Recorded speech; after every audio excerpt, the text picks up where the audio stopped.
How to DIY tank like this. First we need a fish tank.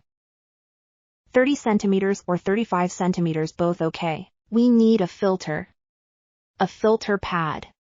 Then install the water pump on it. If we don't do this, we can leave some space elsewhere. It is also okay for us to use a wall-mounted filter bucket or other filtration methods. This quicksand waterfall in the fish tank, it has already laid the pipes. The stone obscured it. Put it inside. Where are our other stones? You need to glue it on little by little. Remember, we use skeleton glue to glue it on. When sticking, place a small piece of paper towel between the stones. Drip glue it immediately solidified. There are a lot of steps to make this fish tank. Wash the sand again? No need. But remember to choose larger particles for the sand used in quicksand falls. Let me share with you a little tip when gluing water plants. Many friends used glue to glue this aquatic plant and it turned white. How can I keep it from turning white? Let's shake off the water from the water plants. Then put some glue on it, not turning white again.